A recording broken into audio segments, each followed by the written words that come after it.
Allow me to take you back to the very beginning, before time was measured, before the stars found their place in the heavens, before the first breath of life stirred upon the earth.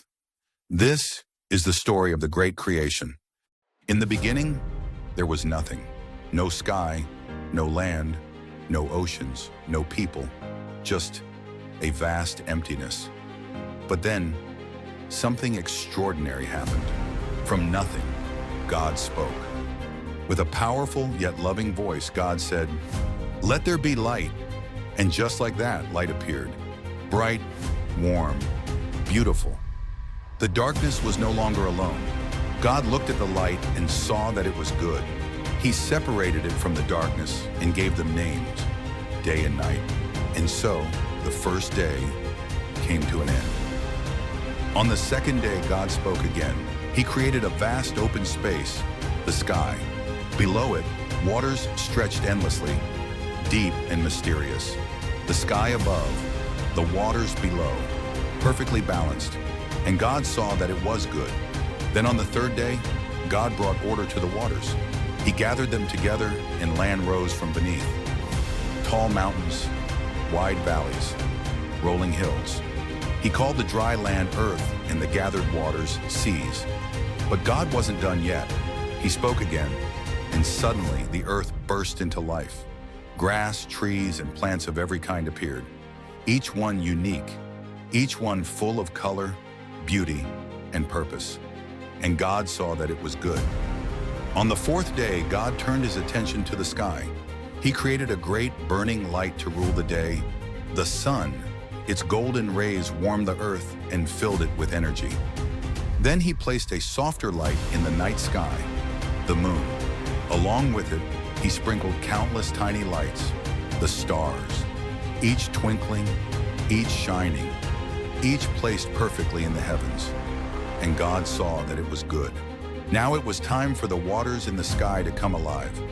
God filled the seas with all kinds of creatures, tiny fish, mighty whales, playful dolphins. The waters danced with life. Then he turned to the sky and spoke again. And birds took flight. Eagles soared. Sparrows fluttered. Parrots filled the air with their songs. God smiled. He blessed them, saying, "Be fruitful and multiply." And it was good. Then came the sixth day, the most special day yet. First, God created all the creatures that walked the land. Majestic lions, gentle deer, mighty elephants, playful puppies, each one unique, each one with a purpose. But something was still missing. So God made his masterpiece. He took the dust of the earth, shaped it with his own hands, and breathed life into it. And just like that, the first man was born, his name, Adam. But God saw that Adam was alone, and that wasn't good. So from Adam, God made a companion, a woman named Eve. Together, they were different from everything else. Why? Because they were made in God's own image. They could think, feel, create, love.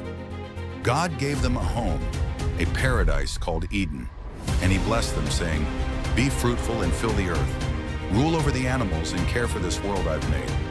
And God saw that it was very good. Finally, on the seventh day, God stopped. Not because he was tired, but because he was finished. Everything was perfect. Everything had a place. Everything had a purpose. And so God rested.